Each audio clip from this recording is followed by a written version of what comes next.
Hey guys, Robbie. I got a special guest here to say something. Greetings, this is Wonder Woman. You are watching Pros versus Noobs. Actually, Wendy, that's supposed to be Pro teaches noobs. I know you like you like to do fighting and everything, but not everything's always. And today, this is Azula from Avatar The Last Airbender. We're going to teach you how pros do things. They do it better than their brother. They're about to celebrate becoming an only child. Yeah, I hear you say that a lot, Azula. Yeah, noobs are just twerps and they all need to go to bed. They sure are. I can't stand a noob. You know who's a noob? Billy from The Grim Adventures of Billy and Mandy. I can't stand that guy. But he is my best friend, so whatever. Oh, way to go, Mandy. So, yeah. What they said. Welcome to Pro Teaches Noobs.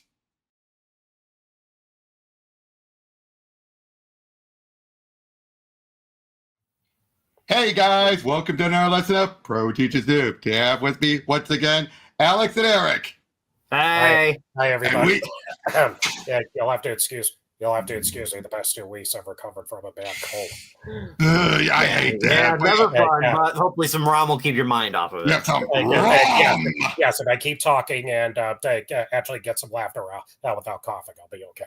Yep, oh yeah, we got the Rom with the double size issue, but the special double size issue, but 2 Roms are not better than 1. I think that's a good way to start with 2 Roms duking it out. Yep, in the twinkling of a thought, a man-shaped shaft of light traverses unimaginable cosmic distances. Its destination, a world of wonder in a glowing golden galaxy. After 200 years, Rom Spaceknight is home. 'Tis Rom, to your knees, Galadorians! Our Lord and Master appears among us. We are not worthy. We are not. As Rom's molecules reassemble, he stands speechless with wonder upon the surface of the world from which he has been too long been absent. Galador's proud cities still stand, their spires reaching to the sky. Galador's people still live, their faces flushed with health. Galador exists, despite the race prophecy to the contrary. It is all as he left it 2 centuries ago. All as Rom had hoped it would be upon his eventual return. And yet, of all the gestures of greeting that Rom could possibly have expected from Rom's citizenry, obseisance was not one, and awestruck worship was not another. Rom! Lord Rom! Master! By the gates of the Golden Galaxy, what transpires here? Good to be the king. The soft rustle of great wings draws Rom's cyborg eyes to scan the sky. Shadows sweep the ground, heralding the coming of angels, the angel elite, Galador's home guard. My lord Rom, you should have informed us that you desire to go out among your people. I inform you? Yes, my lord, that the proper pomp and pageantry might have been prepared, that the populace might know to straw your path with flowers, that all might assemble to do you homage. Your words confuse me, angel. I do not understand. My lord, what is there that this humble soldier of the realm can possibly explain to you, who are the prime director of all Galador? For a fraction of a second, Rom thinks that his audio receptors have heard wrong. But gazing hard into the worshipful face of Galadorians gathered about him, he knows that they registered the angel's words accurately. What has happened on Galador in my absence? What is going on? Trying to comprehend the incomprehensible, Rom casts his mind back. It was 200 years ago that the dire race... Blah, blah, blah! Yep. That's going to be a gag. That's going to be a gag, is it? Every time we get blah. I go just blah, blah, blah. Each one is somebody's first, blah, blah, blah. I know each one's somebody's first. Doesn't mean I have to recite, even though they do it in interesting ways. True. Yeah. True. I love this, though. And that's a shorthand wrap-up of our last 24 issues. Well, we should acknowledge it. I love when Buy the books. Buy the books. We want you to read the rest. It's awesome. I miss when Marvel would have this kind of sense of humor. They were very self-aware. All right, 1, 2, 3, 4, 5, 6, 6 panels of text to explain it all. But this Galador I return to is not the Galador I left. Perhaps the answer to this riddle will be found in the Hall of Science. It was here that Rom, the man, gave up his humanity to become Rom, the Space Knight. It is here that what remains of his humanity is stored. The Angel Elite guide him to the Science Hall's broad expanse of steps, then hang back respectfully. Rom approaches the edifice like a man approaching his own grave. The plain Pallandium doors that were once so foreboding have been replaced by golden portals emblazoned with the heroic deeds of myself. Never did Galador glorify war and its art. Poets, not warriors, were ever our heroes. Metal on metal, Rom cyborg fingers reach out towards the relief-covered doors. Suddenly, back, imposter! That voice from on high, so cold, so commanding, so numbingly cruel. It is my own. God, I didn't know how weird it was to hear your own voice. You know what? I'm tempted. Should I actually give the voice of who this actually is, or should I stick to Rom? Stick to Rom for now. If I were, yeah. It might Stanger. I'll try and give it a bit more of a different voice to separate the two, though. Okay. Stand your ground, deceiver. Attempt not to enter the sacred hall of science again, or the living lightning of Rom will slay you for you stand. Gods of Galador, there are 2 Roms. One must be an imposter, a dire race sent to deceive us and to assassinate our Lord. Woe be unto us then, for ne'er before have the evil ones been able to duplicate a Galadorian Space Knight. Nor will they succeed now, loyal angels, if assassination is their design. For how can any race stand staunch against him who wields the living lightning or the golden globe of power? And the symbol of its absolute authority on Galador to be held only by our prime director. I must summon forth my energy analyzer and see who it is I face.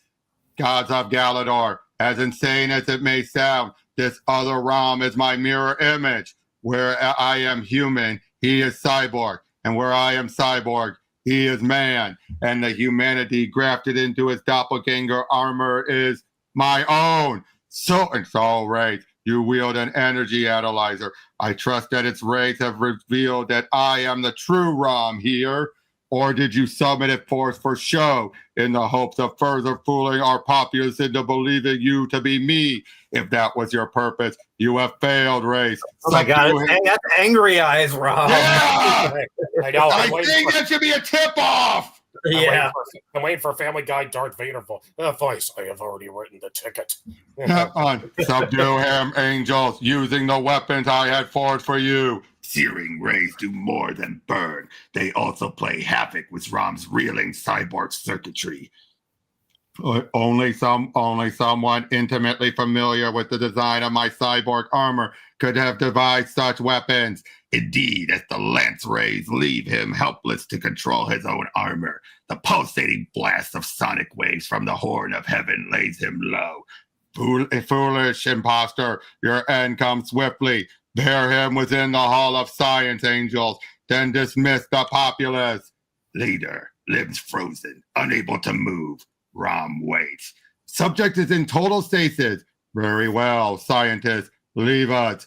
Through the stasis fluid holding him rigid, Rom is aware of the approach of the one who looks like himself.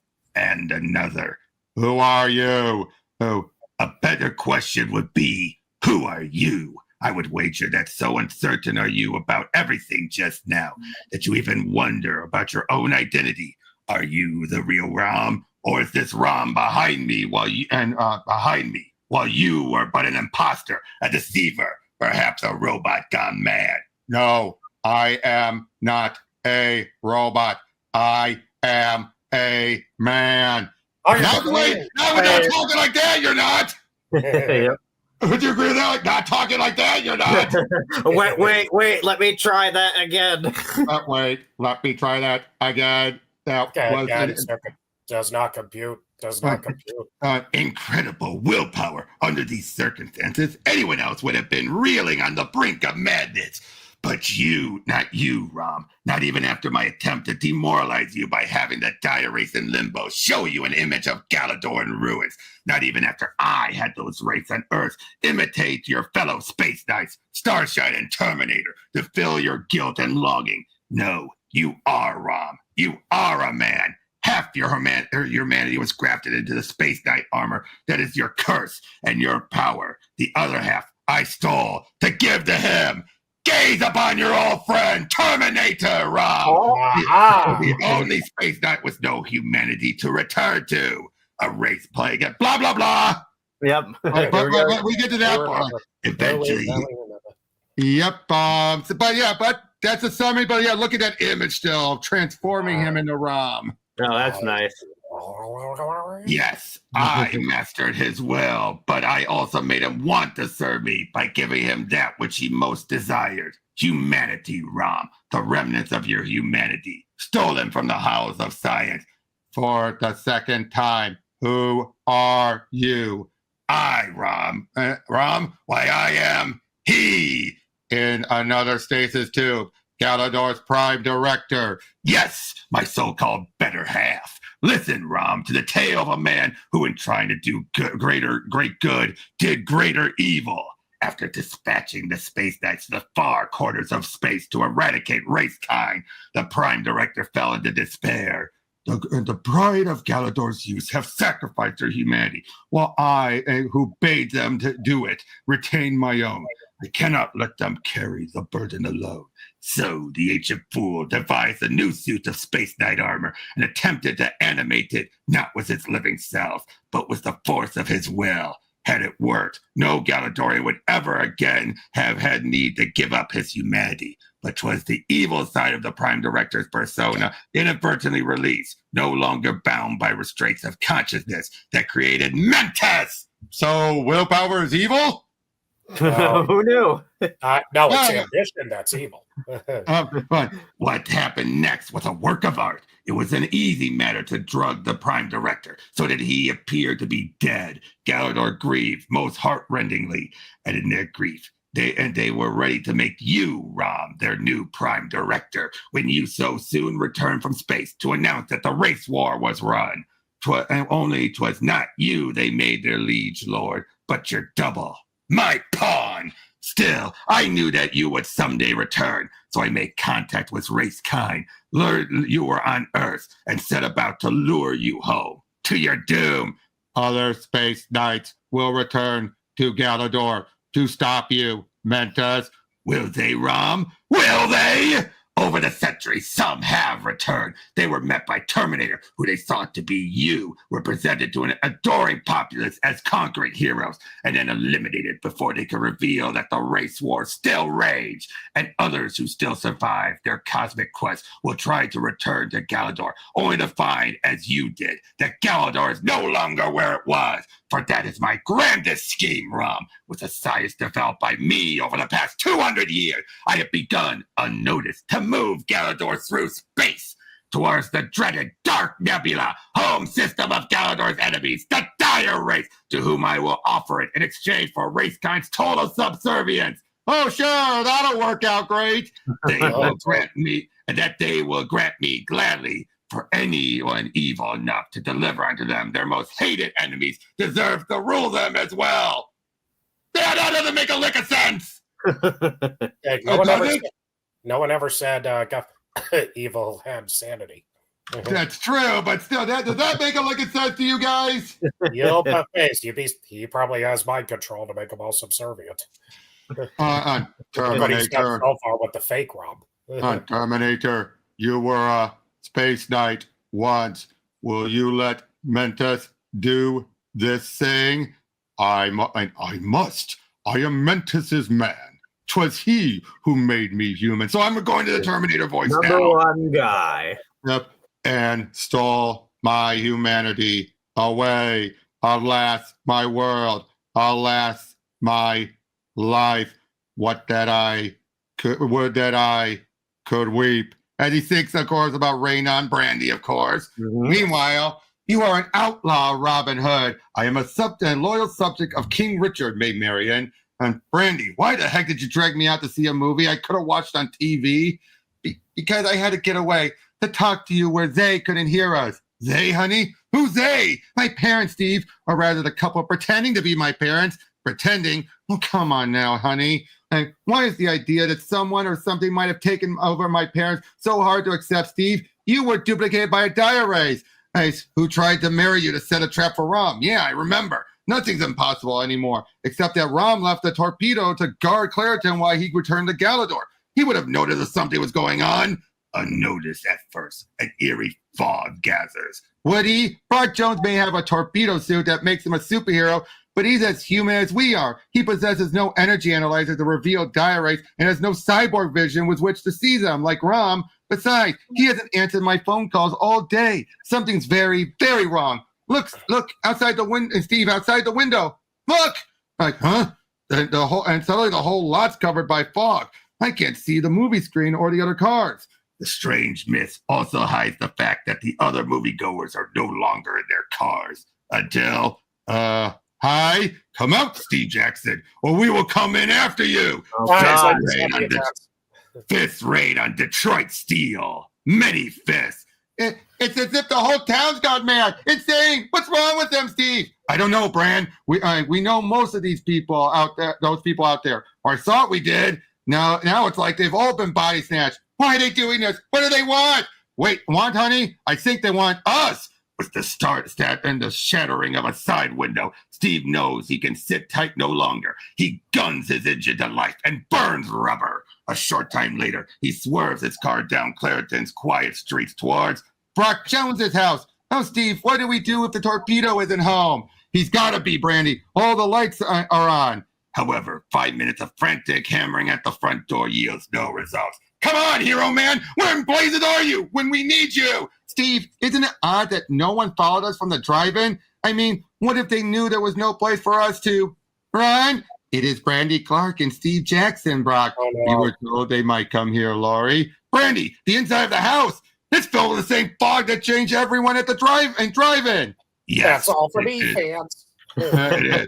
Would you like to come in and stay for some tea? Join us, Father. It's bliss. Incalculable You light. do the Homer yell. My cough is starting.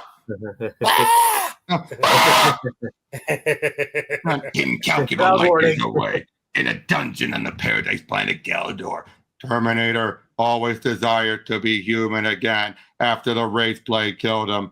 Now he possesses half of my humanity, and soon Mentis will return to give him the other half. Yet, better death than to never be human again. Courage. What? Who speaks? Am I not alone in captivity? Mentis feeds on despair, Spaceknight. Have courage, and you will be free. It is the Prime Director in stasis like myself. According to Mentis' tale, the Prime Director must have suffered imprisonment for the better part of 200 years. Yet he speaks of courage. He shames me. While I live, I fight. But how? The stasis tube fits me like a second skin. But what if I were to summon from subspace my neutralizer? The stasis tube was molded to conform to the shape of Rom Spaceknight's armor. Its designers had reckoned without it the sudden introduction of Rom's weapon, which shatters the container. The stasis fluid spills out. I can move again. I am free. Freedom! And now I must free in turn him whose whispered admonition gave me the courage to resist my fate. Ka-chow! As you were the first Space Knight, Rom, so too were you ever the greatest. Rash Prime Director, after centuries of immobility, you are free at last. True, we too are free, but Galador's in chains, though ignorant of his enslavement. Our people unwittingly served Mentis through Terminator, who they believe to be me. What can I, one lone space knight, do against an imposter who has the loyalty of an unsuspecting world? Other space knights returned to Galador over the years, Rom. They languished within that chamber where they where they were imprisoned by Mentis. But my accursed evil hat has fitted the chamber with a lock which only his thoughts can open. There are other ways of opening doors, Prime Director. Yeah. And there within the chamber stand many of your fellow space knights who returned from the race war only to be basely betrayed. Javelin, Hammerhead, Screamer, Astra, Starshine, she of the light eyes, frozen in suspended animation, all frozen, deceived by Terminator and doomed by Mentis. Doomed to everlasting sleep, Rom, not death. They live, and your neutralizer shall revive them. Yes, set on wide beam, the neutralizer's rays seek out the energy field, keeping the space knights frozen, and neutralize it. Well, yeah, it's a neutralizer, so... Yeah, that's what it is. yeah. That's what it says on the label. That makes sense. That makes sense. I gotta Um, do it like the wife on Small Wonder, if anybody remembers. Now, I know the ice melts. Free! And after what seemed an eternity, free! Rom, it's you! We have to sing, and it is you we have to sing for our freedom. 'Tis always you, greatest of the space guys. My heart rejoices to know that you live, Starshine, you and all the others. But there is no time for a joyous reunion. Galador is enslaved, ruled by an imposter in my armor, who, in turn, is ruled by a madman. Mentis, aye, we know that one well. Oh, lead the space knights against Mentis is evil, Rom. Such is the task you were born to do. Was I? Nay, Prom Director, I was born to pleasanter pursuits. I had to be taught the ways of war. It is by time to put my lessons to the test again. Forward, space knights, to battle! Yeah. He leads them into danger as he led them in the past, and they follow because they know he will lead them well. Again, the young go forth to face the foe, which the old hang back to watch. This time, however, there is danger enough for all. While From goes to free Galador from his double, I must prepare to confront the greater peril. The deposed Prime Director of Galador wends his way out of the dungeon's darkness. Meanwhile, angels, look to the sky, and 'tis our liege Lord Rom leading a flight of space knights. But our Lord Rom has not left the science hall. Prepare to resist, they are imposters all. Starshine, go before us, subdue the angel elite, so they cannot use their Mentis-forged weapons against us. So shall I do, Rom. My light eyes shall temporarily blind, while otherwise leaving unharmed out these noble but deceived guardsmen. And 'tis the light eyes vision of the space knight called Starshine. Could any race imposter wield in its like? No, and neither should any shapeshifter possess the emotional manipulative power of the space knight named Rainbow. Again, right? Yet, As the name says. and yet she's not a rainbow color. Yeah. A radiating spectrum from rainbow cyborg eyes runs the angel elites through an emotional roller coaster. They are so emotionally depleted, and when she is done, that they lack the will to resist the space knights. Butterfly in the sky. The true foe awaits us within the Hall of Science, space knights, bargaining away Galador's freedom with a caravan of vile, shape-changing dire rates. 'Tis Rom and the space knights! Mentis, you assured us that Rom was destroyed! Imprisoned race, how he escaped and freed the others, I know not, but destroyed he shall be! Now! Yet your words can no longer be relied upon, Mentis! We will deal with these space knights in our own fashion! In a horrible transformation, the shape-changing dire race take upon the appearance of some of the most loathsome, lethal creatures in their dreaded dark nebula, and fight beside the race Terminator.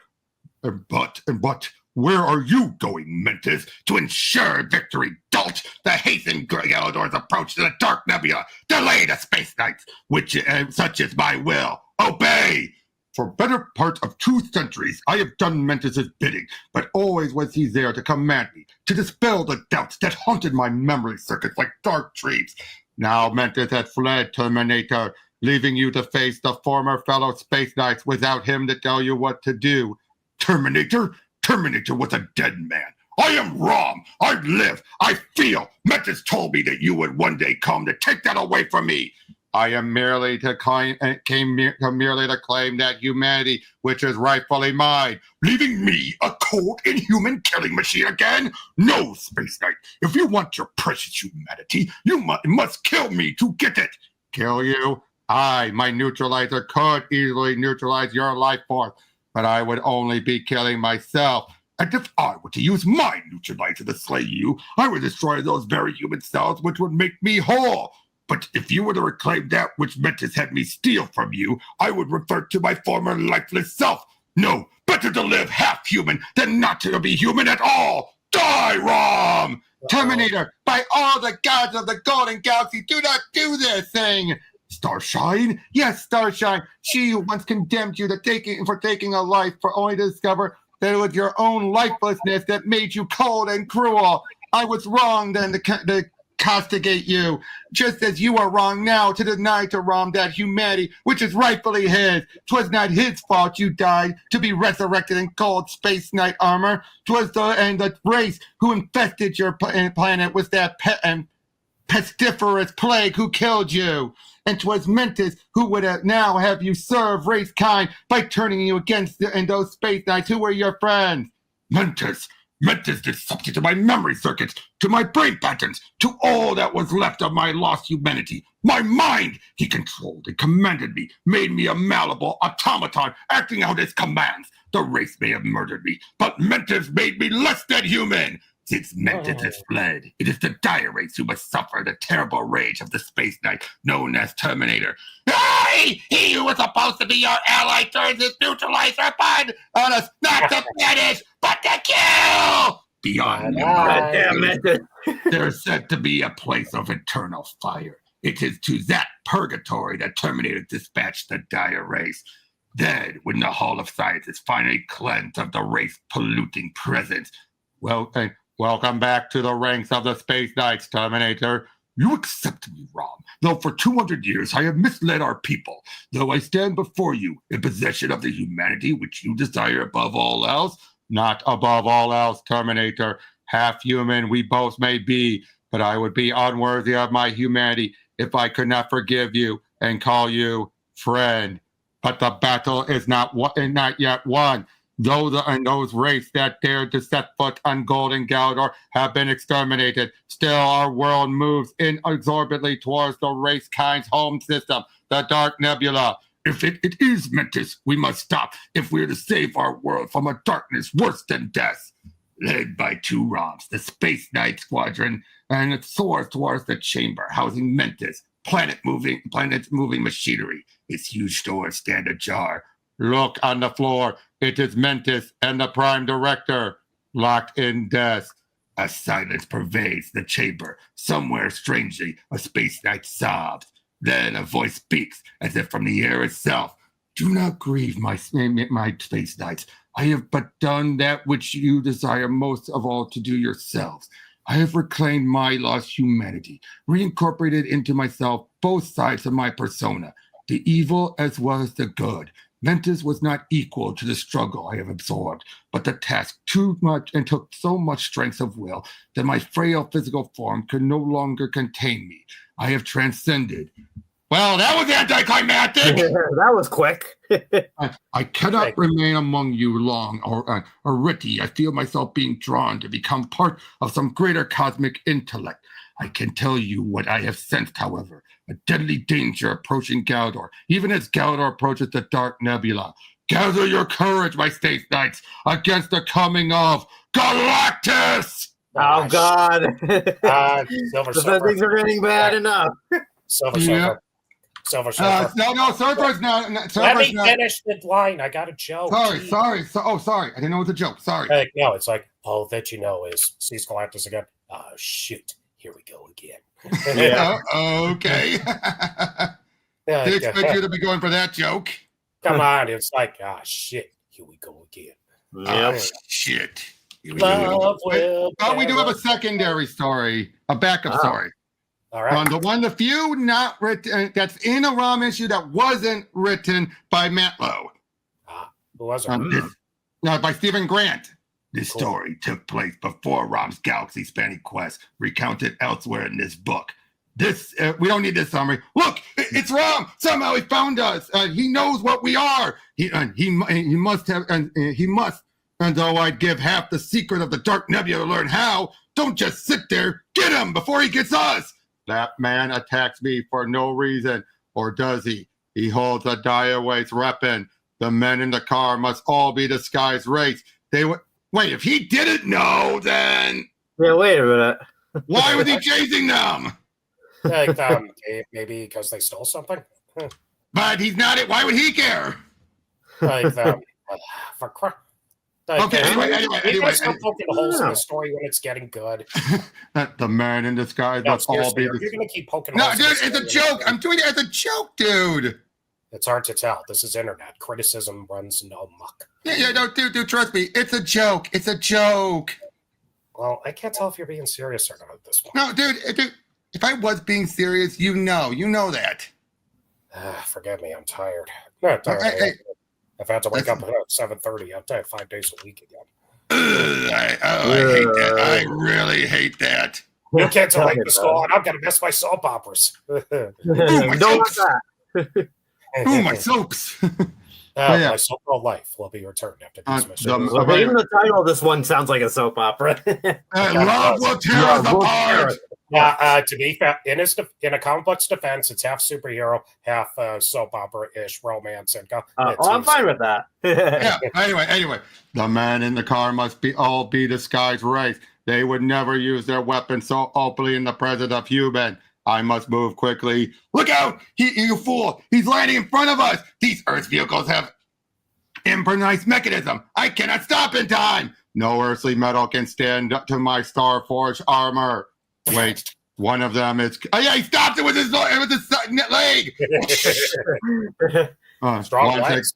Once again, I must draw my energy analyzer from subspace to confirm what I suspect. Yes, this one is a race. No! Galador, you dog! I know your plan to use your neutralizer to send me to limbo. You won't get the chance. I'll see you, Rom. How hideous. He ended his own life. Dang!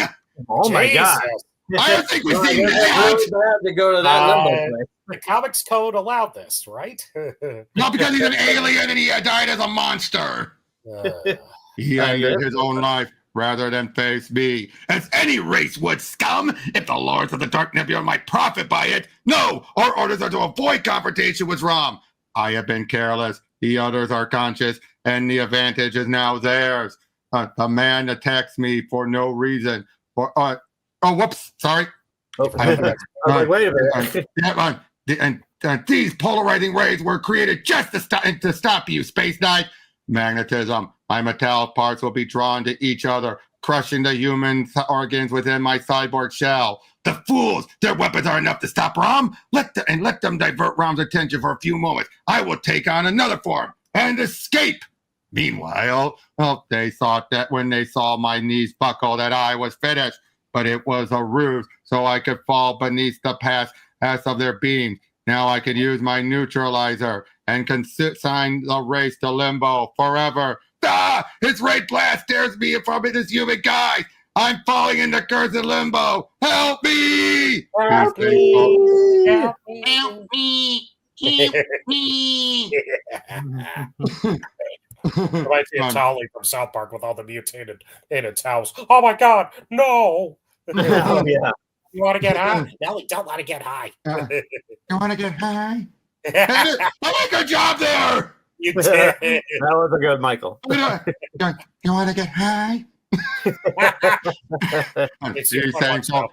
He's thankful that my race cherishes all life, race, or you would certainly be executed rather than merely imprisoned outside of time and space. You won't banish me, pig! Won't I? In limbo, reflect on your crimes and ask yourself if this punishment was not merciful. One day, Rom, you will fall to the race lord. The gates of limbo will be open, and I will dance on your grave. Rom's just like, blah, blah, blah. I've heard this thing many times. It is over. But wait, there were 4 rays, and I dispatched only 3. On there, during the battle, I barely noticed. He assumed the shape of a bird and fled. It is an easy matter to track the race. He has postponed his fate, not escaped it. Unaware that he is being followed, the bird race flies for miles until he reaches the outskirts of Clariton, West Virginia. A truck stop! That will do! In the guise of a truck driver, I'll be able to move without arousing suspicion. And the others must be notified that our polarizers were partially effective against Rom. Human fools. They mindlessly enjoy themselves while doom hovers over them. Ah, there are the telephones at the back of the restaurant. Commander Barron, this is Gorton. I know this isn't an unauthorized report unit. Gather the remaining section members together for a war council. We're under attack by, oh no, Rom! Do not be alarmed, humans. I do not wish to harm you. There is one among you who is dangerous. It's Rom! What's a Rom? Shoot, it's big, but it don't look that tough. Let's capture it. Yeah, must be tourists. Yeah, we'll be on Spaceknight, damn it. We'll be featured on real people and people. No, time is short. I will not waste it fighting you. My energy analyzer will determine who is human and who is race. And those idiots that idiot out-of-town truckers angered him. He's going to kill us all. But Rom isn't supposed to be evil, and its ray isn't hurting us. Nor is it meant to, human. But it serves its purpose. It looks more like a ghost. Yeah, he really does. Like on a Ghostbuster. It really does. Return after these messages. And Baron, I think he's that is discovered. like after you ghost, you know? He has discovered me. He has a neutralizer. Help me, Baron! And there's nothing but dust. But why him and not the rest of us? Rom, wait. Explain to these men. I would, but they would not believe me. I must leave them with their questions. And humans, never do they look past surface appearances to see the heart of the matter. That, more than anything else, may one day be the deaths of their race. And as Rom takes to the skies of Clariton. Oh, well, excuse me, Rob. The dire race known as Michael Barron ponders a now dead phone line. Rom, again, how I hate that Spaceknight. He has decimated our operations in this area. I hate him. He drives me to drink. Okay, yeah. He even won most of the local populace over. It won't be long now until he comes for me. Michael, you look so grave, honey. Did that call bring bad news? Nothing's wrong with the business, is it? You've worked so hard to put Barron Labs together. Yes, Paula. Something's come up with the business. I have to go out of town for a few days. Why don't you take John to your mother's while I'm gone? Mother's? Mike, I'm your wife. Isn't there some way I can help? Not this time. It's something I should handle alone.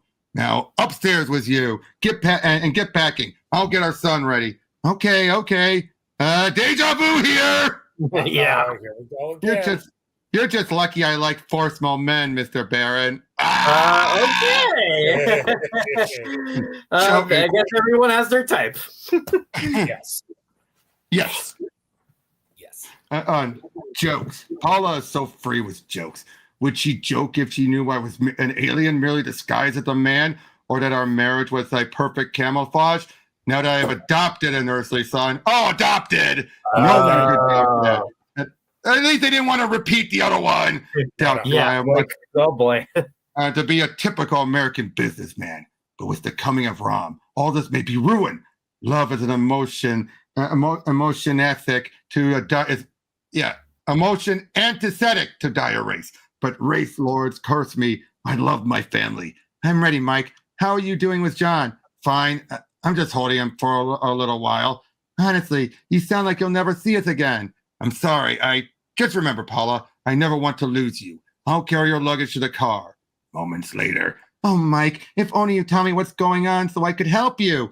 I wish I could have confided in Paula, but this is too strange and important. She'd never understand. In silence, Barron watches the car vanish into the distance and feels a part of his life being ripped away. Then he returns to the house to do what he must do. Meanwhile, at the home of Rom's earthly ally and closest friend, Brandy Clark. Are you there? I'm here, Rom. What happened? You were due back long ago. I was flying here along the back road and chanced upon several dire wraiths. Apparently, they assumed I was chasing them. Okay, there's the explanation. Yeah. And we fought. I take it you won?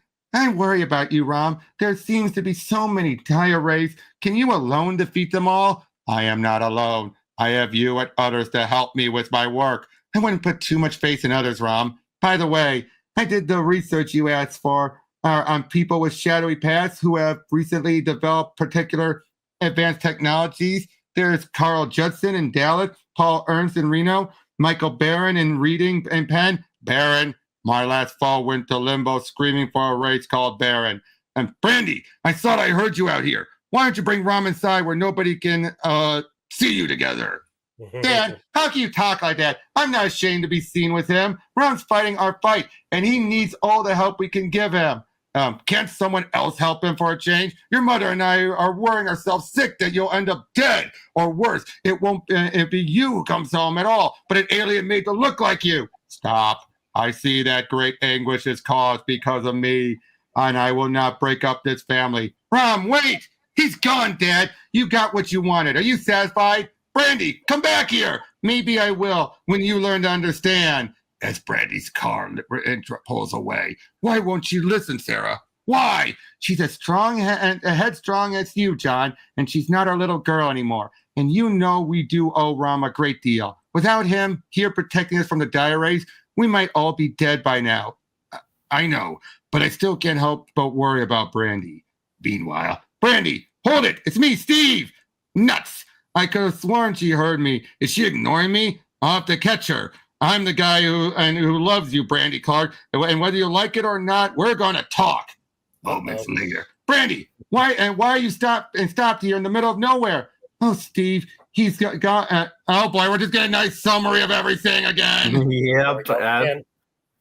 Meanwhile, in the home of Michael Barron, and as you know, we comprise the last of the race forces in this area. We're being slowly crushed. Rom draws near, and we must take conclusive action. And bravo, Commander, pretty words. But I sense your heart isn't in them. Something besides Rom concerns you. Your family, perhaps? Have you, as the Earth people put it, gone native? At the same moment, a car approaches the Barron home. John will be okay with his mother, but I'm concerned about Mike. I've never seen him so. Those strange cars. Why are they at the house? Something odd is going on. Mike never mentioned inviting any friends, and we haven't really made any since we moved here. I'll be able to see what's happening through the window. Oh, my sole interest is to serve our masters and aid them in the conquest of the universe. I swear it. I hope you're telling the truth, Commander, or we will annihilate you where you stand. Your records show less than single-minded devotion to the cause, Commander. You've even aided in advances in technology. They're talking like Mike is from outer space or something. A spy! What have you heard, witch? Oh, nothing! I heard nothing! Please let me go! Oh, look what I found snooping outside. Laura! Mike, say it's not true. Tell me you aren't some alien invader. Heaven help me, Laura. You know how I feel about alien invaders. It just won't work. By the race lord, he's further gone than we expected. Perhaps he'll yet have a chance to prove himself. I've lived with you for 5 years and never even suspected. I feel so stupid and so violated. Don't say that, Laura. Here, Commander, she knows too much. Kill her. Me, but yes, I am not a man. I am Commander Barron of the dire wraiths, and human life means nothing to me. Then shoot, monster. Don't be cruel enough to let me live now. Laura, please don't make this any harder for me. He won't do it. He can't. There. Prove he's a traitor. There's only one option open to us. Yes, only one. You wrote your own death warrant, Commander, when you showed us what you truly are. And I know what you truly are, evil one. Who dares? Rom! How did he find us? There is an interesting tracking device on Earth called a telephone book. Once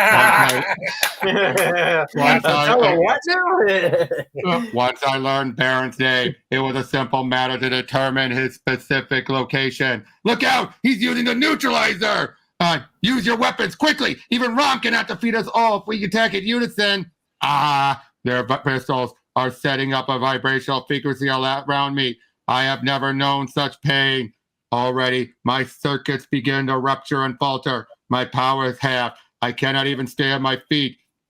I have to muster the energy to once more raise my neutralizer and blast them into limbo.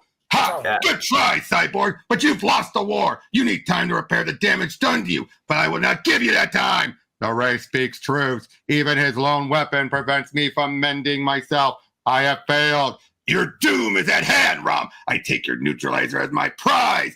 Is this the way it ends? No, it must not be so. Without my protection, the earth will surely fall to the dire race, and then the stars will fall, and perhaps even bright Galador itself will fall.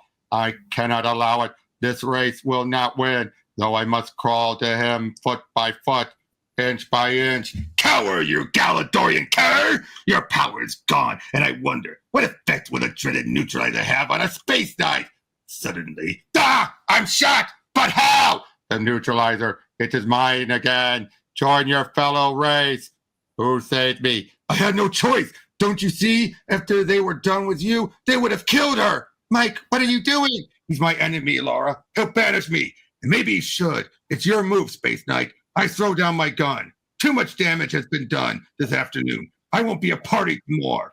My mission can only be over when the last of your breed is hunted to the ends of the galaxy and cast into limbo. And so, Laura, please don't cry, please.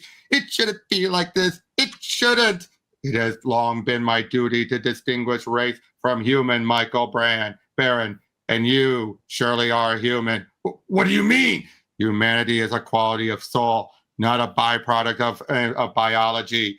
You have learned humanity, Michael Baron. The race called Commander Baron has been banished and rests in a limbo of his own making. Do you hear that, Laura? We have a second chance. Do we, Mike? Do we? Laura, don't say that. I changed for you. Our life together is all I want. I love you, Laura. You can't forsake me now. I don't want to, Mike, but I'm so confused. I need to think things out alone. All I know is that I love you too, and that confuses me more. Laura! So, there's more to this humanity business than I believed. For better or for worse, I won't betray your faith in me, Galadorian. Perhaps by becoming truly human, I can balance the scales for the humanity you lost when you became Rom, greatest of the Space Knights. Whew. And Man, It's all just one issue. Yeah, wow. oh, Oh, boy. Terror! It's over. it's dinner. It's dinner time. Yep. It's dinner time! He stole the purple with the big horns and the. Yeah. Even bigger here! Even bigger here! Oh, yeah. Take care. Is his height ever considered? Yes, and I still say the real Galactus was the first one. When he first appeared. Yeah. There are Right. fan theories. There are fan theories about that. Here, have a no prize. Okay. Wait. Win a Columbia 10-speed Formula 10. Then Remember those? Sounds yeah, sweet. dude. Remember when back they in used my to day- have the different speed bikes? Oh yeah, when I was a kid, those BMX bikes were hot as heck. Yep, but this is when he had Terrax as his herald. Oh. yeah. So that was before Silver Surfer? No, after Surfer. Oh, This that was was after. I don't know. I don't know if this was before or after Nova. Oh, okay. Okay. I'm not sure yet. I'd have to Yeah, I do remember Nova was the Herald at one point. Yeah. Nova was not Nova as in that Nova, but what we saw before, but a different Nova, a Fire Girl Nova. Yeah, she had okay. the fire girl. She was Johnny's love interest after he lost Crystal the first time. Right. But From the Inhumans. Right. But anyway, but on the morning of Galador's liberation from the 200-year tyranny of the evil Mentis, a huge starship enters the Golden Galaxy and positions itself in orbit about Galador itself. Something is eclipsing Galador's twin suns. Something. Within seconds, the lengthening shadows cast by the giant ship begin to spread across the planet. It is huge! Huge! What is it? Where does it come from? Is it the Dire Race? Is it the Dire Race, Mother? Have they come back? If it is, Rom will know. Rom will protect us. The sinister shadows from space seems to consume Galador's golden streets before coming to a halt before the seat of government, the Hall of Science. Rom, our scientists have identified a starship above as belonging to Galactus. Relish your remaining moments of existence, world and worldlings, for I, Terex the Tamer, lay claim to your planet to appease the all-consuming hunger of Galactus. Across trackless space, did the Prime Director's transcendent mind detect and tremble at the coming of the Eater of Worlds? He is so huge, so supremely self-confident. Our people run to us for salvation. But what can we do against the likes of Galactus? We can fight. That was Terminator saying that. Against the likes of Galactus. We can fight for our world, Terminator. We can die as we have lived, defiant. There, the alien approaches the Hall of Science. Even now, Rom and the Space Knights can find him. They will save us. They must. Thus speaks Rom. Warning, Stan the Man Lee himself has determined that the excitement in these 21 pages can be harmful to your health. Right. Well, you got to use Stan's warning, you know? I listen to that man, all right? I've had enough health problems, Stan. Thank you. Okay, but everything has been translated for those who don't speak alien. Why do you stand in abject awe? Disperse. Go eat, drink, be merry. You will never sample such simple pleasures again. Who is yon creature who precedes Galactus? He did call himself Terex the Tamer, Terex the Tyrant, more like the most cruel of Galactus' heralds.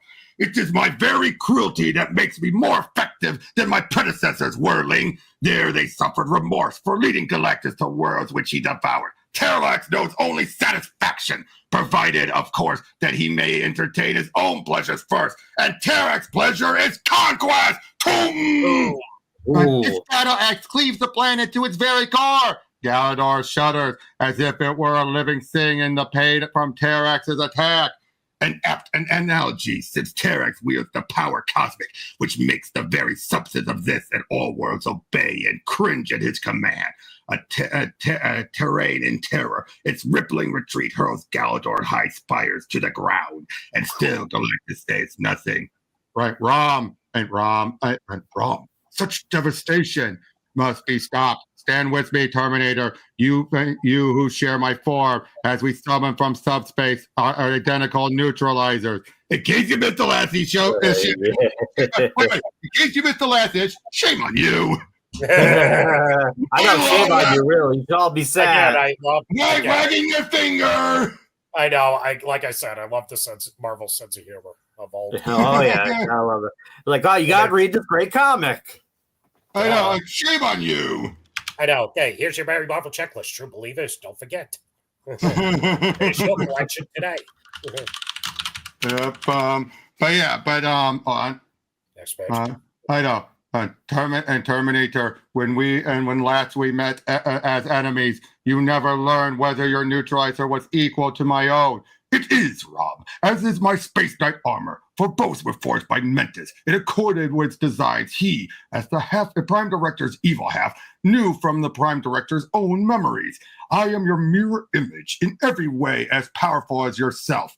The Tamer makes no move to avoid being neutralized. Indeed, did I not say that I am the grace of my master Galactus? I wield the power cosmic!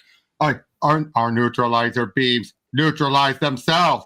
Never has such a thing transpired. Never before has any Galadorian encountered Galactus. Compared to him, Terex's power is nothing. Thus, it is Galactus whom I must now confront if Galador is to be spared the ravages of his hunger. In order to become a Space Knight himself, the 8 blah blah blah. Yep. Even Galactus is just waiting. It is this id energy being that now confronts Galactus, to drive the planet devourer from its world. But Galactus thrives on energy in all its myriad forms: cosmic energy, planetary energy, life energy, id energy. The Prime Director of Galador doesn't stand a chance. Antimatter particles bombarding my essence, tearing me apart! And he has failed to save his world. Or himself. The Prime Director is another morsel gone. for Galactus. Unfortunately. Yeah, I swear the body count in this comic. Agree. Yeah. It's good. Morbid. It's morbid. Yeah. It's gruesome. It's mad. I love it. Death and pestilence everywhere. It makes me sad. It makes me sad. No, in all seriousness, it does upset me. Jeez. The Prime Director is consumed. He said he could not remain among us in his transcendent state for long, but he felt in himself being drawn to becoming a part of some vast cosmic intelligence. But surely the intelligence he meant was not Galactus.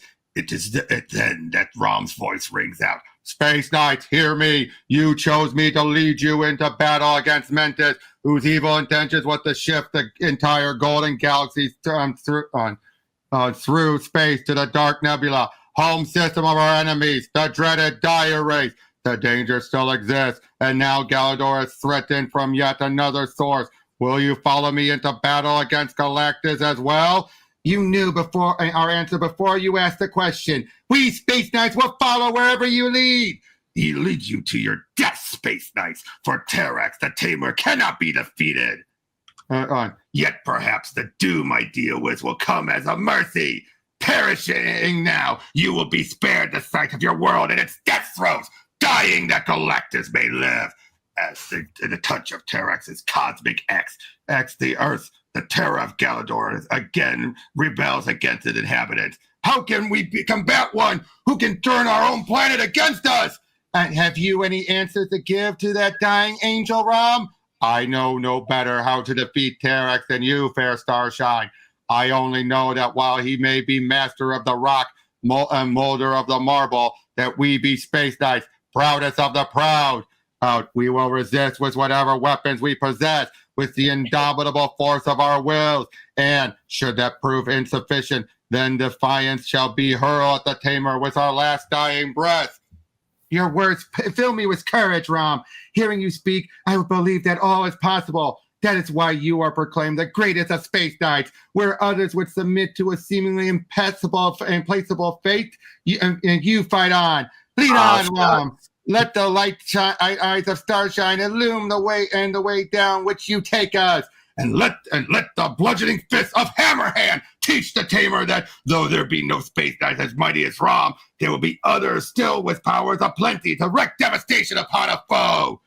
Pretty speeches, but do not impress me, Space Knights. I am Terrax the Tamer, Terrax the Terrible. With my cosmic axe in hand, I have been known to cleave the cosmic stratum itself. Only Galactus is more powerful than I. Only Galactus may master me. And base braggart, you are but a sinister servant, whom javelin must brush aside before dealing with your murderous world-devouring master. Witness, Cyborg, do you really believe a mere mortal stave can withstand cleavage by my cosmic axe? Like my Space Knight armor, my javelin was forged from purest plandanium. I would trust it in battle against Galactus himself. Then you would find your trust misplaced in Space Knight, for Terrax will now slice both your armor and your weapon in twain. What? Your insipid staff? It holds! It holds! In my space-faring quest of the diary, I have heard tell of you, Terrax, how you led Galactus to defenseless worlds and watched him feast after you had slaughtered their passive population. You have knocked my axe from my hands. Galador is not passive planet. And no passive planet. It is defended by the champions of the Space Knights, and we will resist with all the power that is ours to command. Strange, shifting light, enervating me. I am losing to all desire to fight. Such as the moon manipulates the power of the Space Knight called Rainbow. You woman who seek to turn my own emotions against me, but you erred in trying to make me feel pity for your planet's flight. For Terrax, the emotion does not exist. A conqueror was I, even before Galactus made me a world tamer. Those gentler qualities you tried to arouse in my breast never had a home there. And even if they had, I would have bent my will to the task of erasing them, even as I now turn my cosmic axe to task and to the task of erasing you. Oh, Rainbow, stop! And monster, you are killing her! Avenge me, Starshine! Avenge! Her cyborg circuitry burning with race, and wrath, Starshine turns her laser light eyes on the terrible Tamer. even as Rom and his look-alike Terminator arrives at a fateful realization. The true danger is Galactus, and Terrax's purpose must be to delay us while his master sets up his world-devouring machinery. Then it is Galactus. Then it is Galactus we must face, Rom. Sorry, so easy to mix them up until they are so confusing. Maybe you should have read ahead. Yes. Rocket pods firing in unison. The twin Roms take to the sky, leaving those space knights and still facing Terrax to ask, is Rom abandoning the fight? Is he leaving us to tame the tamer alone? Oh, no. Rom would never desert us. I will not believe that. Why is self-preservation so difficult to accept? Your leader knows the world is doomed and has chosen to save himself. You lie, pig! Whatever Rom does, he does for Galador. And yet, even Starshine wonders where Rom and Terminator have gone. And there stands Galactus Terminator, aloof, impassive, watching as Terrax tames our world. That his master might have all the more tender of feast. He barely notes our approach, Rom. We will make him take note of us, Terminator. Galactus is the living embodiment of the ultimate energy. He is energy, but our neutralizers neutralize energy in all its form. This day, they shall neutralize Galactus. It is more a hope than a boast, and it is sadly mistaken. Damn! Damn. Rom, he canceled our neutralizer beams, seemingly without effort. For all our powers to Galactus, we space knights are less than gnats. Terminator, come back. We must formulate a plan of attack. Do not take on the Devourer yourself. I must. He must be stopped. My life means nothing, for Galactus would consume our people, our planet, our golden galaxy itself. We would become less than a memory. Not a word from Galactus. Not a sound. It is my life that Terminator risks, my humanity, and animating the cyborg armor that blah, blah, blah. There we go again. There we go again. Yep. Finally, Terminator broke free. Blah, blah, blah again. Yeah. What? Well, even here, he's still summarizing. Yep. However, Galactus appeared before I could reclaim my humanity. Now, Terminator, in his rage, may lose all for me. But it is the height of selfishness to think of myself when my entire planet is at stake. Galactus refused to speak. He cannot be reasoned with. Terrax wreaks havoc and below. Their attention must be turned away from Galador. And I believe the way to do it is to attempt to destroy the planet-consuming machinery, which must be aboard Galactus' ship. As the silver space knight soars towards the distant starship, church bells summon a congregation more than the galaxy away in Clairton, West Virginia. There, the service to which the worshippers of the town have been summoned is unlike any ever before witnessed on Earth. What's wrong with you people? You know me. I'm Steve Jackson, your friend, your neighbor. Oh, Steve, the townspeople aren't themselves. Like my parents, they've been taken over. Remember the strange fog?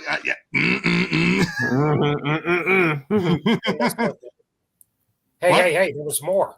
No, I know. It's just summarizing it all again. Saying the race have come. Yeah. But, yep. Towards the old. That's a lot of summary.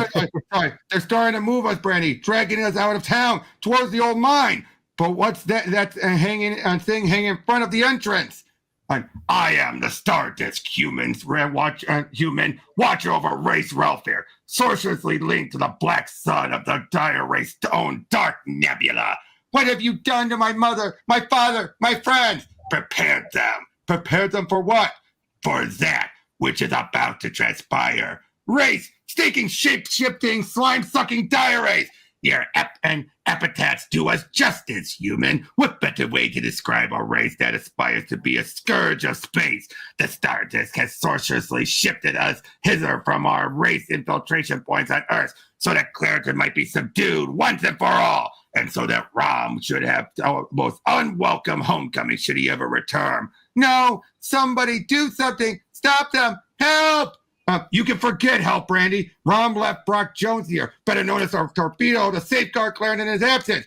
And you can see how that turned out. Unable to see through the race human disguises, the torpedo fell to them as easily as the rest of the town.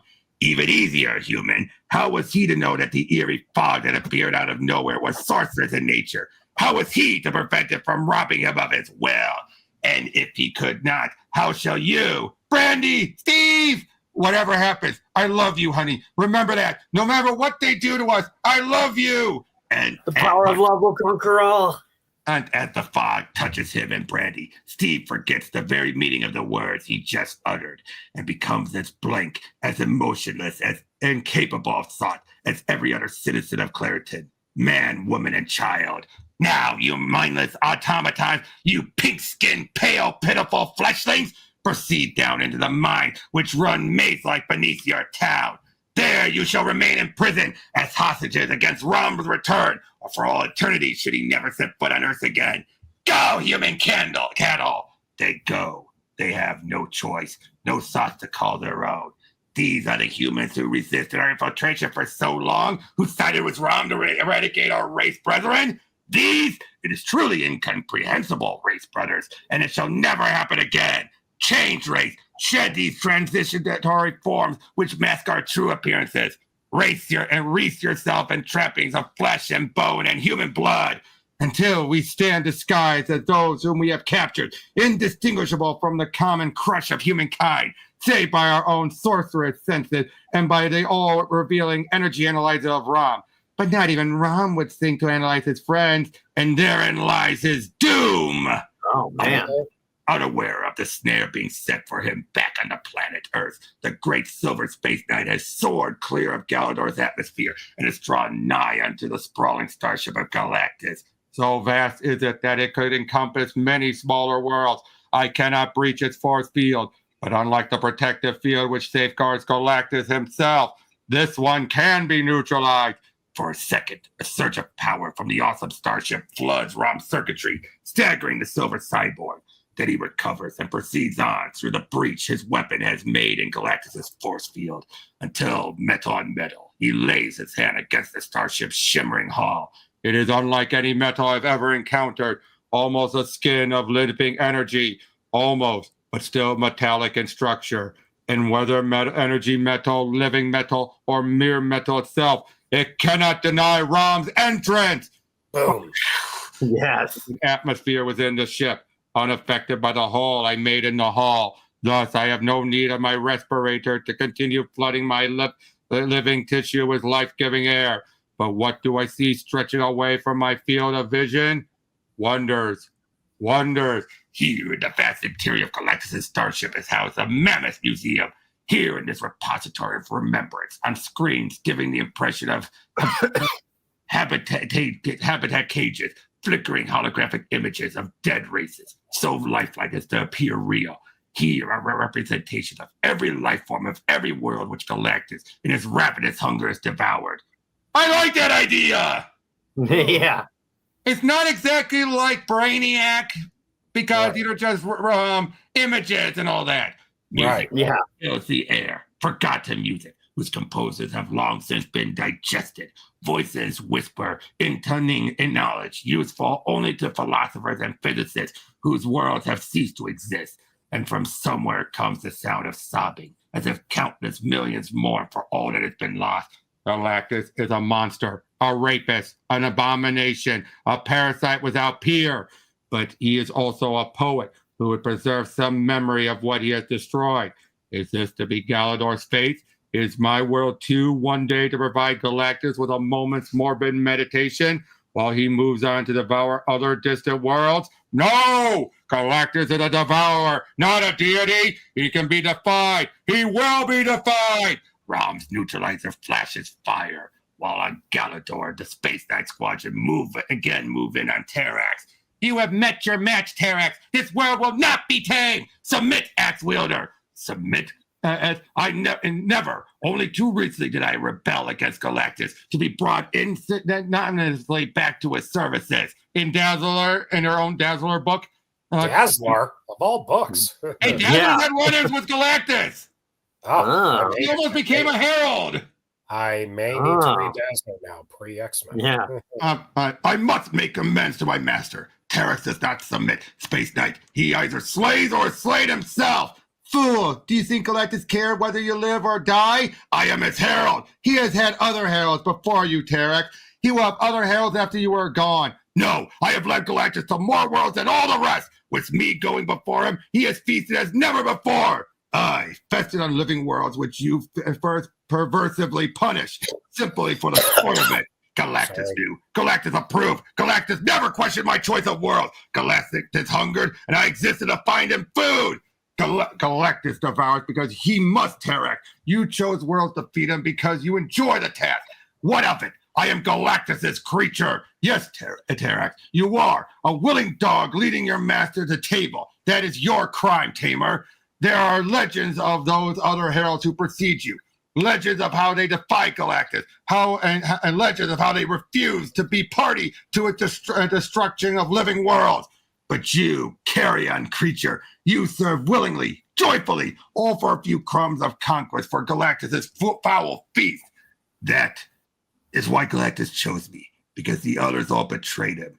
They were moral. They could not stand by and see worlds devoured. Terex, the tamer, is immoral. The suffering of worlds delighted me. I am just a soldier, Galactus's army of one. It is he who devours the world to which I lead him. It is he, despite his professed immorality, is the most immoral being of all. Away, not! My herald has fallen, deprived of his sport. It is time for Galactus himself to tame this world on which he would fast feast. At last, Galactus speaks. The defeat of his herald has drawn Galactus out of his impassivity. I can almost sense the anger, the wrath radiating from every pore of his being. Should that wrath be directed against my fellow Space Knights? No, the debt I owe them all, allowing me to fight alongside them, is too great for me to let them be destroyed. Thus, Terminator hurls himself forcefully upon his giant foe, only to suffer punishment such as no other Space Knight has ever suffered before. Roar! Suddenly, Galactus senses something amiss. My ship. The Nats have dared to enter my ship. For this, their world shall suffer ere it is consumed. Galactus is gazing spaceward towards his spaceship, but Rom is up there, trying to find a way to defeat him. I've got to give the Space Knight whose stolen humanity resides in my armor a chance to succeed, even if it costs Rom his humanity and me my very existence. Again you strike at my person, Nat. Do you realize how pitiful your attempt was? Failing as it did to even breach my force field. Do you realize how insignificant you are? Do you realize that the only reason I pay you any heed at all now is because my hunger, growing more overwhelming with each passing second, must be appeased, even if momentarily by this crumb that is your life? Rom, I am sorry. Sorry. Roar! Terminator! Terminator! He will not answer you, fair starshine. The energy analyzer built into my melted hand reveals that the Space Knight known as Terminator is dead. But what of the humanity crafted to its cyborg armor? What of that humanity belonging to I sought to let Terex amuse himself by humbling the life forms on this planet Air. I devoured it. But despite the power cosmic I invested in him, the tamer met defeat. And while I watched amazed that any could successfully resist a herald of my own creation, one of the planet's defenders dared to enter my ship. Whoever he may be, he shall be punished for his audacity. Punished as only Galactic can punish. That he will be forced to watch while his world provides me with the energy nourishment I need to survive. By all that the stars that shine, what crime unimaginable is this? Crime? You speak of crime? You have murdered more billions than I have ever imagined have been born. But I preserved their memory here in my ship.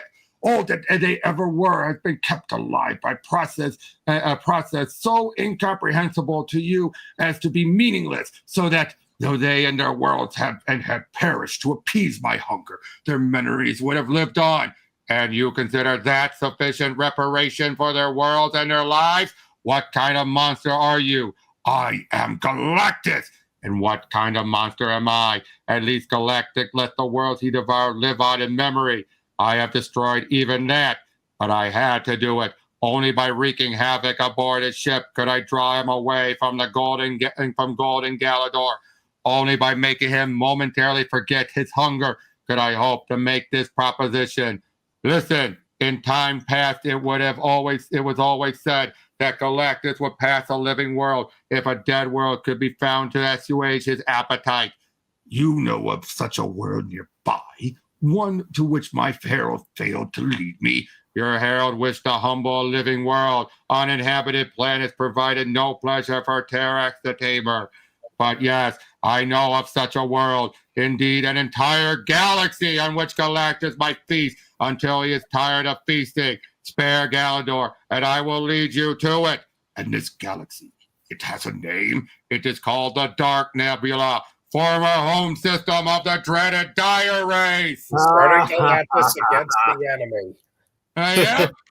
Turnabout is indeed fair play. Ooh, a special announcement. Yeah, about the Micronauts. Oh, man. okay. When you went to for the full pages, no ads. Sweet. But this one went subscription only. Oh.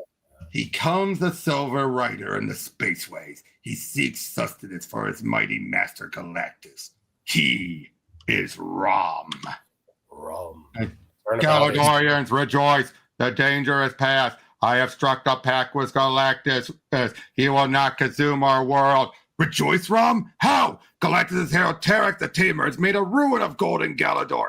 Galactus himself has taken the lives of our beloved Prime Director and of our star-crossed fellow Spaceknight, Terminator. Rom had expected some ruination of Galador ere he could strike his bargain with Galactus, but death he had hoped to avoid, especially this death. Terminator. He tried to stop Galactus from devouring our world, Rom, for which Galactus mercilessly murdered him. To understand Rom's sense of loss, you must know that. And it was holding his head with humanity.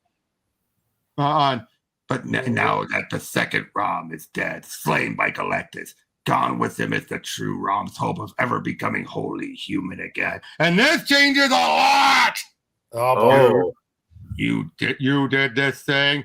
My thoughts were elsewhere at the time of the net, and the net penetrated my force shield and caused me pain. Still, we have struck a bargain, you and I, so I will demonstrate that I bear no malice by interring my attack with full honors.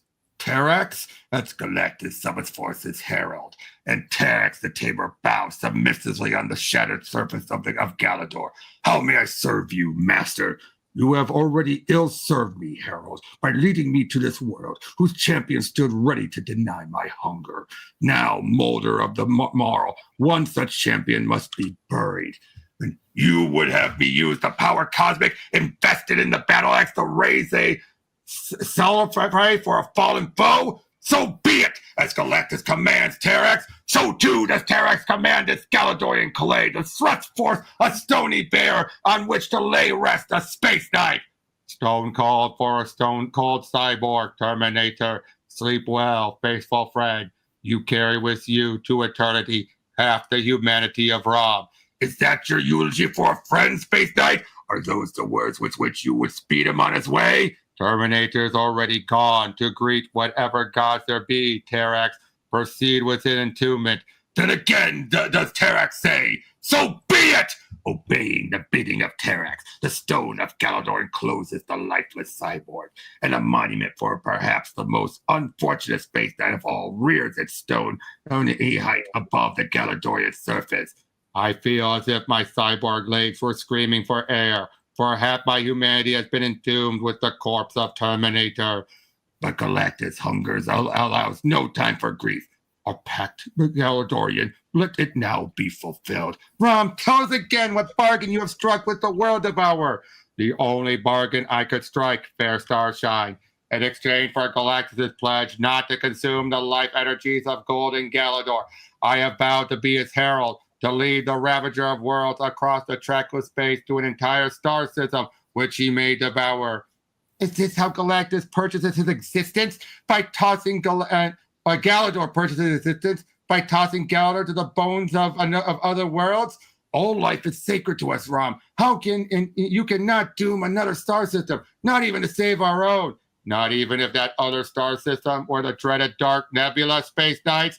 Not even if it were the home system of our mortal enemies, the vile shape-shifting dire wraiths. There was a moment of shocked silence among the assembled space knight as Rom's revelation sneaks in. Then, gods of Galador, yes, to the stroke of genius. Once again, that works. Has shown that he is fit to lead us. Let one enemy of Galador consume another, and mayhap both will perish. Suddenly, the thunderous voice of Galactus cut short the Galador's jubilation. Space Knight, the time has come. My hunger gnaws at me. It must be fed. I stand ready to carry out my part of our pact, Galactus, and we Space Knights stand ready should the word of the world devour prove to be without honor. Honor, dishonor, those are terms for lesser beings. I am mighty Galactus, a morality unto myself. Seeking to shackle me to standards of honor is like trying to yoke dreams to reason. But still, Galactus has given his word. A gesture, a thought is all it takes. And the Space Knight's host is gone from Galador. One moment they stood among us, and now they are no more. I have transported them to my starship, which even now orbits your world. How can we be sure of that? If Galactus is beyond human standards of morality, how can we trust in Galactus' word? It is no concern of Galactus in what you place your trust, Galadorians. For Galactus has said before, and shall say again, that Galactus is supreme unto himself. Galactus is Galactus, and that is all any lesser being ever need know. His arrival fills those assembled within his planet-sized starship with overwhelming awe. He does not care. How can he care when he who exists to consume the cosmos must perforce regard all creatures with whom he comes in contact as food? It is madness. Aboard this ship, there exists machinery capable of reducing the golden galaxy to energy enough to sate Galactus' hunger. Why should I go far afield in search of nourishment when I can so easily feast here? We have struck a bargain, Galactus. I, Rom of Galador, a bargain between a lesser being and Galactus, a bargain which I could break and never sink on anything. But I will keep my word. Lead me to the star system, which you say will satisfy my gnawing hunger, and your golden galaxy would be spared. As the haughty Galactus bends his will to his craft, incredible star drive engines, the Space Knights turn to their leader. By his own words, Galactus says he cannot be trusted. He sets himself above mortal standards of morality, trust, honor. He is above such standards. He is Galactus. Still, we have no recourse but to take him at his word. 'Twas the only way to save Galador from his hunger. Galador, what a peaceful planet ours once was. Then came the Yeah, we know. Yeah, here we go again. So much, but I can say it is more spread out at least. Yes. It is, yeah. At least the beginning of this issue got straight into the nitty-gritty. Yeah, it's not like we're seeing panels. It's just, Yes. Should Galactus consume their home system, the power of the race will be broken forever. The time has come, Rom of Galador, to lead Galactus to table. Igniting its rocket pod, the great silver space knight soars into the vacuum of space. There is internal respirator flooding his human organs with life-giving oxygen. The shining cyborg streaks on ahead of the giant starship of Galactus. Had Galactus not come to Galador, Galador might still have been doomed. Huge galaxy-moving engines have been set in place. But summarizing what Mentis was doing. He was saying, aboard the gargantuan starship, Galactus observed the space knight called Rom. Does the sight of the silver cyborg limed against the shining stars remind Galactus of another herald? His first? I was wondering if he's going to mention that. It's like, you remind me of my my other servant. A certain one that had a surfboard. Yeah. Does Galactus experience regret that his all-consuming hunger will always set such supremely moral beings as Rom and the Silver Surfer against him?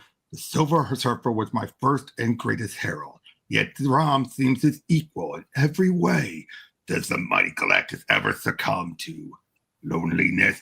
I have led Galactus. He's just lonely. He needs company, in many worlds than all his other heralds combined. Yet never has he regarded me with the favor he reserves for them. Does the supremely powerful Galactus ever worry at the resentment of his servant? These are questions for lesser beings to ponder. Galactus is Galactus. He is what he is. He does what he does, imputing no misplaced morality to action that fill all the others with helpless horror. The great starship shimmers, extending a force screen that encompasses Rom, and so shielded both pass into hyperspace, forging through the void towards the dreaded dark nebula so many light years away. Meanwhile, on a world no less distant, although in another direction altogether, life in the tiny hamlet of Clariton, West Virginia, America, Earth's third planet orbiting the star sun Sol in a galaxy called the Milky Way, goes on pretty much as usual. Shoppers on shop, workers work, children laugh, and lovers love. And the jet-powered figure of the torpedo streaks over three-line streets, seeing to it that things remain that way. Or does he? Usually we are privy to the thoughts of this man, Brock Jones, who inherited a space suit laden with incredible power. Today, as he drops down towards the backyard of the Clark family residence, his innermost thinking is hidden from us. Strangely, so too are hidden the thoughts of Mr. and Mrs. Jonathan Clark, of their daughter, Brandy, and her boyfriend, Steve Jackson, of the revered Smith, and of the torpedo's own wife and children. These are people who, in tracing their association with the silver space knight called Rom, we have come to know it almost intimately, or have we? Surely then we would have sensed that that despite their familiar appearances, so in other words, okay, that's clever. What? How to summarize it? There's saying like normally we'd be going in their thoughts. Why aren't we? Oh, yeah. Right. Yeah. So this is a good way of summarizing. Oh yeah, they've been replaced. Right. Yeah, even new readers are kind of like, what? Yep, and how good it feels to shed our repulsive human forms, if only for an hour. But still, we must ever be on our guard. You who have taken the shape of Brock Jones and who stand garbed in a simulated torpedo suit, continue to patrol. Now wait, Torpedo was captured. He wasn't wearing his suit. They must have copied his memories or something. No. When we saw him earlier, hypnotized. Okay. In the last issue. Oh, right. Where you going? This is right up there with O'Connor having her camera when she didn't have it when she left. Continue to patrol Clariton. Warn us if any genuine Earthlings approach, or if Rom himself returns, so that we may be ready with the trap we have set for him. Meanwhile, an especially prepared white cell sunk by the race into the old mines running beneath Clariton. The real Claritoners fight hard to keep from succumbing to despair. Boy, those shape-shifting space guns caught us good. Their fog wafted over the town, stealing our wells, and then they stuck us all down here while taking our places to prepare an ambush for Rom. Rom left you to watch over Clariton, Torpedo. You sure fell asleep at the switch. Steve, you're not being fair. The Torpedo can't see through the race human disguises. Then why did Rom trust him? Yeah. None of us can. Still, Brady. He trusted him because he was desperate to go to Galador. Galador. Well, and still, How much Brady. longer is this issue? Because I got to go to the bathroom soon. You can go right now, actually. I'll just edit this part out. I'll be right back. Sorry. I got to keep drinking water. No worries. Go. I'll be right back. Get out of here. Go get out of here. Beat it. What have you been thinking so far? Oh, these have been really good issues. These might be my favorite so far, honestly. Yep, although I might cut this off a little earlier than getting to 30 because of how long that one issue was. It really was. Yeah, so I probably will cut it off a bit, like a few issues early, and we can make up for it next. Yeah. Because we're also going to have the annual soon, and those are going to be double-sized and everything. Right. So, yeah, I'll probably just chop, that's going to probably start throwing things off a bit more going forward. Right.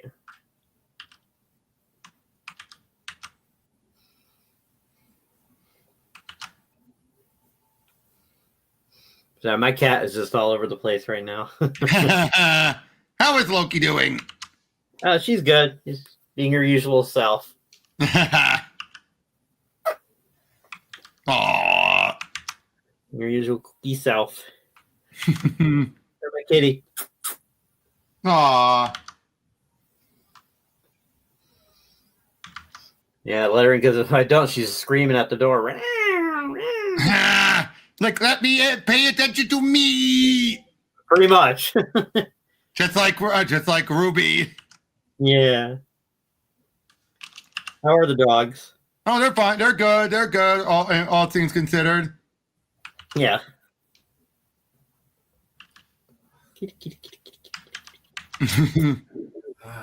Much. Okay, I was just telling Alex, I'm gonna probably cut this off a little sooner because of that overlay length issue. Plus, I was about to ask about that. Yeah, plus, let's be honest, we're gonna start including the annuals soon once we get to the next omnibus. So Yeah, Right. I get the picture.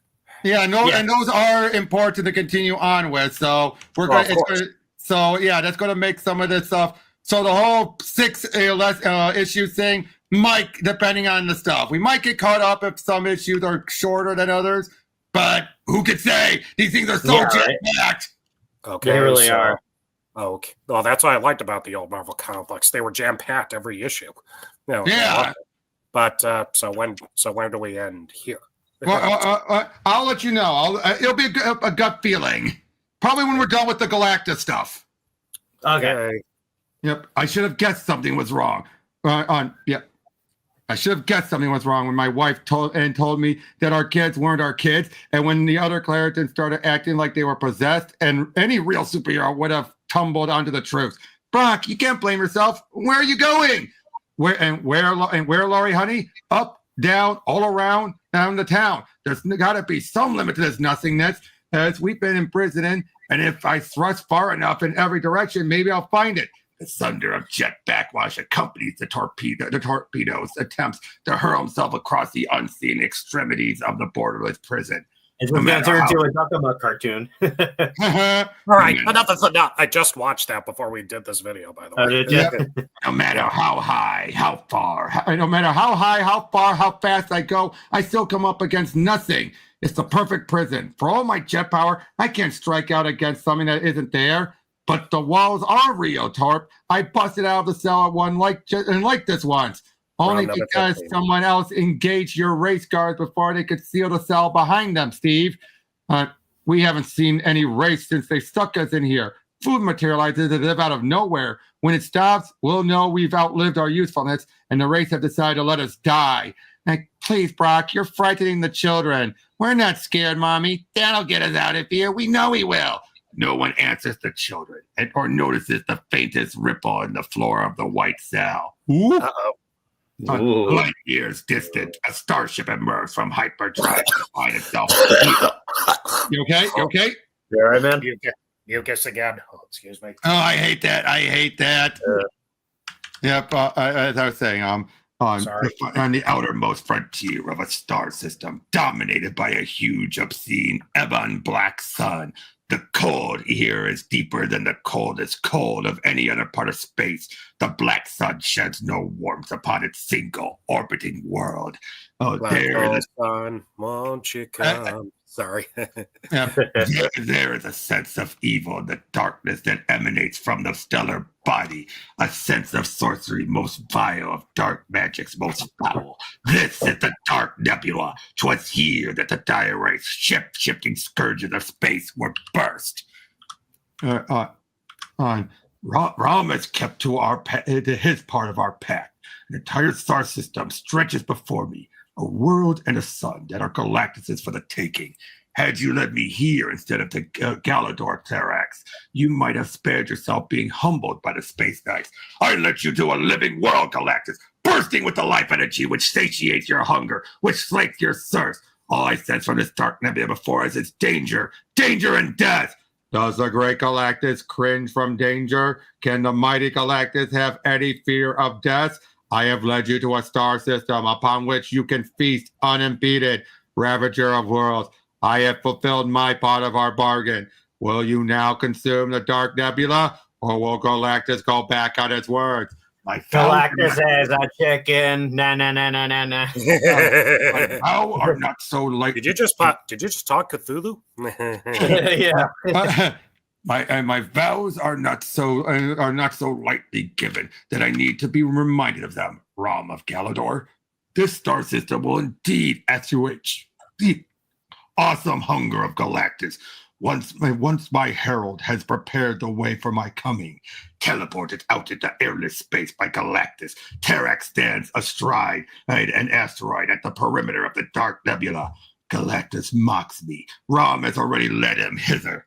He just wishes Terrax, the Tamer, to suffer the humiliation of claiming for Galactus, a world already tamed by the Spaceknights 2 centuries ago. Meanwhile, on the bridge of Galactus' starship, I had forgotten how horrible, how insidiously evil, how anti-human the Dark Nebula is. As I have not. 'Twas here that we fought a pitched battle against race kind and race sorcery, and succeeded in driving the shapeshifters into space. Yet we did not tarry to savor our victory, fearing hidden horrors within the Dark Nebula. As if to underscore Rom's dire pronouncement, a terrified Terrax reappears, cowering before his master. Death and darkness, enter not the Dark Nebula, Galactus, lest even you shall fail to return.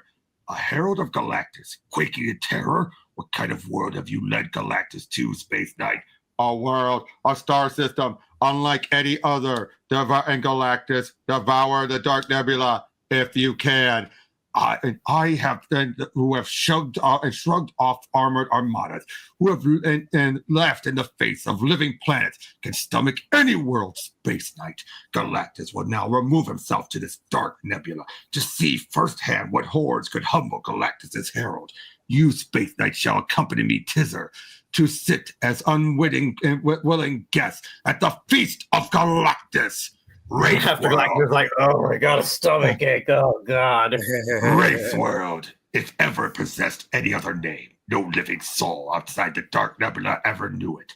Race World, once it had cities, jet black towers clawing at a starless sky. Vengeful space knights toppled them, driving the shape-shifting populace to waiting ships.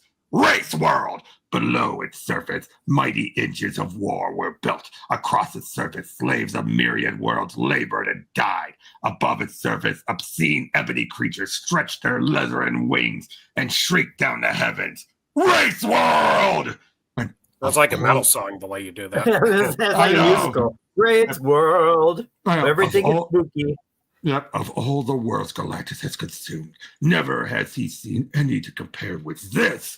Rivers of molten metal scar the surface, fed by acid rays. Ash as black as night sweeps like a pestilence through the darkling sky. Still, a world is a world, and the hunger of Galactus must be fed. A gesture and an instrument of unfathomable science assembled itself on the surface of Race World. My energy converters aimed not at Race World, but at yonder black sun. There exists no life in this Dark Nebula, so Galactus will consume all. Will you, Ravager of World? We Galadorians once tried to destroy Race World. I wager you will fail as we failed. Fail to consume a world once my energy converter's in place? Never! Yet, even now, the acid rains of Waste World wash over your instruments and Galactus, pitting its surface, eating into its innards. It's melting! It's melting! The energy converter rusts, corrodes, as if it were mere metal and not stellar metal forced by Galactus himself. And now, broken down into the elemental slag, it washes away into the molten rivers of Race World. This world is an anathema to all save those given life at the bosoms of the dire race. Yeah, pay attention. That was Rom, dude. I don't. That's why I corrected myself. I am Galactus. How can a mindless planet defy my hunger? Race World shudders beneath my feet. Yes, Galactus. Race World buckles and heaves. In a violent planet quake designed to expel us from its surface. Rom, the acid rays intensify their corrosive power, eating away at even my Galadorian forged and Blandanium armor. I, Hammerhead, and even the more impervious armor of Galactus himself. Never has the person of Galactus been so violated. You knew this would happen, Rom of Galador. Despite the fact that Race World burst your enemies, you were too moral to destroy their planet yourselves. You contented yourself as driving the race off Race World, leaving it to barren and lifeless. Yet to save Galador, you would let me attempt to devour Race World in the hope that both I and the Dark Nebula would be destroyed? But there is no world which Galactus cannot consume. There is no planet powerful enough to defy my hunger. Yet let antimatter beams thrust forth from my armor to reduce this world to purest energy. Ah! Galactus screams. Galactus' scream shatters the sky like thunder. What is it? What has happened? Perhaps for the first time in existence, a world has fed on Galactus' energy, as Galactus is wont to feed on the energy of a world. Galactus has tumbled! Never in my eon-spanning existence has such an affront been dealt Galactus. It will not be content, as I will shatter this world and feed on the pieces. Again, antimatter bolts lash out, and the result is the same. Ah! Rom, we dare not remain on Race World, lest our armor dissolve about us. Yet remain we must, fair Starshine, to see the outcome of this mad battle between a feasterer and his food. For Galador's fate hangs in the balance. You have tricked me, Space Knight. This world will not be consumed. I tricked you, Galactus? No, I have merely led you to a world as ravenous as yourself. I promised to bring you to a lifeless world upon which you could feast. I never guaranteed that Race World would not try to feast upon you. It's the black sun in the dark heavens above that supplies the energy, and the world with the energy to resist consumption by Galactus. Thus shall Galactus cut off Race World's energy at its source by launching himself off the planet's pockmarked surface to confront and consume the very black sun itself. Galactus grows huge inside to eclipse the black sun. Will he consume the black sun or be consumed by it? Or will both perish in the attempt? We dare not remain on Race World to find out, Javelin. And not even our cyborg armor will survive the ensuing cataclysm. Yet you said we must remain to observe the end, whatever it may be, Rom. And so we shall, Hammerhand, from the safety of Galactus' own ship. Behind the retreating Space Knights, ebony solar flares arc out into the blackness of the Dark Nebula as Galactus hurls himself into the very heart of the Black Sun. Expending enormous amounts of energy to grow to the size of the Black Sun itself, Galactus attempts to feed upon the ebony orb. But as if sensing Galactus' own energy, the Black Sun extends tendrils of power which taking living shape as demons of darkness attempts to feed on Galactus himself. These are the death wings, sorcerous conjurations of a galaxy where all physical laws are ruled by magic most black. Once, 200 years ago, Rom encountered and defeated one Queen Mother Deathwing. The battle almost killed him. How then will Galactus this day fare against a dozen or more? Fleeing the Holocaust, the Space Knights attain the relative safety of Galactus' ship. My master is not with you. Has the unthinkable come to pass? Has the incomparable Galactus succumbed to the horrors of the Dark Nebula? None known as yet, Terax. Whether Galactus has consumed or has been consumed himself. The answer to your question, Galadorian, stands before you. Galactus! Master, you live. Then the Dark Nebula exists as it will always exist. An arcane presence in the cosmos, an obscene pest hole given rise to plague and pestilence. For the first time in his existence, it can be said of Galactus that he has met a world, an entire sector of space, which he has not the stomach to consume. That's kind of right. With the merest thought, the gaunt Galactus directs his huge starship to re-enter hyperspace.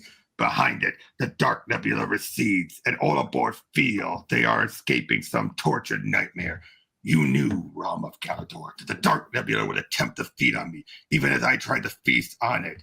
Yes, Galactus, I knew many a Galadorian was consumed by the creatures from the Black Sun before we abandoned our attempt to this destruction of Race World. It might have been a more fitting punishment had you allowed racekind to remain on their world.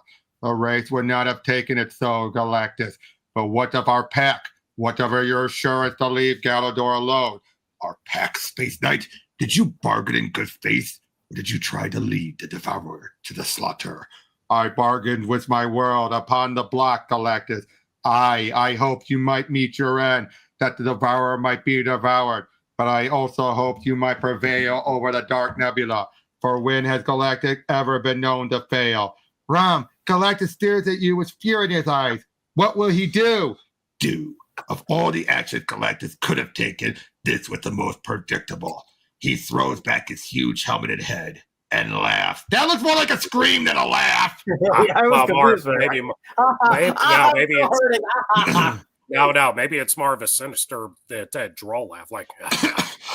Right, and the sound is unlike any other ever heard the length and breadth of the cosmos. Very well, Space Knight. Turnabout is fair play. You did lead me to the Dark Nebula, as you promised. 'Twas no fault of yours that I failed to feast. Then you will keep to your bargain, Galador, and your bargain? Galador will remain safe? Safe, woman. Aye, and more. You said that your golden galaxy has been moved from its rightful position in space, that an evil genius had sent it hurtling towards certain destruction in the Dark Nebula. Galactus will now show his magnanimity of spirit by preserving your world, preserving your world from harm. Rom, what is happening? Galactus is displaying his awesome power. We fade away. To reappear on this asteroid? Why? Where has Galactus sent us? Scan your vector circuits. Do they not tell you where we are? Yes, this is the sector of space occupied by the Golden Galaxy. But Galador is nowhere to be seen. Then Galactus went back on his word. Galador has gone to feed his hunger. No, Galactus has kept to his word, Starshine. Indeed, far from devouring Galador, he has relocated it in space. Galactus has saved our world. As he said, turnabout is fair play. The Golden Galaxy. Yep, the Golden Galaxy is no longer plunging towards certain destruction in the Dark Nebula, but neither is it anywhere we Space Knights can hope to find it, unless we devote centuries to the search. To do so, we would be forced to abandon our quest, thus dooming hundreds of helpless worlds to the dire race, and that we can never do. Drifting among the stars, the Space Knights know and hang their heads. And that's where we're going to end this for now. Okay. I liked it. Galactus is always interesting because he claims himself to be above morality, but he can. A little tea for next time. Danger yep, you gotta have that. And look who it is. The Mole Man. It's Cowabunga, dude. Not that Mole Man. No. No, the one that first appeared long ago in the very first. Another Fantastic Four villain. Yes. Guess. And in the end, he wasn't really a villain. He's just lonely and cast aside. So anyway, your thoughts? Pretty good. I liked seeing Galador and dealing with some space stuff. Mm-hmm. Yeah, absolutely. Galador stuff was good, but it was great seeing Galactus in it as well. And Carlton is in big trouble. Big time. Yeah, I'm excited to see how they're going to get out of this mess. And Rom has now lost his humanity, half his humanity. Oh. Yeah, that stinks. How is this going to affect his emotions? It's going to drive him the rest of the series. I knew it. But I'm interested to see where it goes. But his trick on Galactus. Smart. That was very smart. It was very smart. All right, it's like guys, I had hoped. Then again, I had also hoped you would take out the world.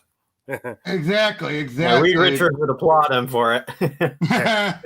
This wouldn't be the last time because in the 80s, Reed did use Galactus to devour a scroll world, believe it or not. And that bit him in the butt. It did. It did. It was very. I'll give the Fantastic Four this. They knew that they knew how to allegory what was happening in the Cold War at the time. Yeah, exactly. But I think this is the best we've seen yet so far. Oh yeah, I agree. The more issues that go, the more it really ramps up and starts to come all together. Yeah, and it just really introduces just when you think one problem's over, another 500 come crashing down on Rob, and you have to how are you gonna get out That's of why this I like the side story of him with Terminator and Starshine, because this is kind of like the payoff in a lot of ways. It really the build is. up It to really what was gonna is. happen. Yeah. Yeah, it really is. But again, another one bites the dust. It's so poor Terminator. Yeah, Yeah. poor Terminator. He gets absolutely blasted for killing someone, and then he dies at the hands of Galactus. Yeah. Yeah, especially after, and like I said, the Mentis resolution was the weakest. Well, Oh yeah. Well, remember, like he said, after being in 200 years, his body went frail. Well, no, I get that, but at the same time, though, I know. We're so used to big So time. you're expecting like, oh, it's the final villain. How's it gonna go? Oh, it was all off screen too, though. That's the other problem. It was all off screen. Because the importance was on Terminator. Oh yeah, Terminator. But yeah, I will not be back. nope, he won't. Well, he's not coming back from that. Like that. No. Yes, not everybody can be resurrected in comics, as hard as it is to believe, folks. Back in the 70s, dead meant dead. Definitely. But again, overall, this was just such a good story. Overall. it was fantastic. Oh, I should say 80s. We're in the 80s by now. Exactly. But right. But yeah, so what will happen next? And what happened with Claritin? What is that weird ripple in the void? Will Rom be wandering into a trap? What do you Find out next time. They do. When we return to the tale of the greatest of the Space Knights, Rom. See you guys on the next one. See you then. Later, dudes.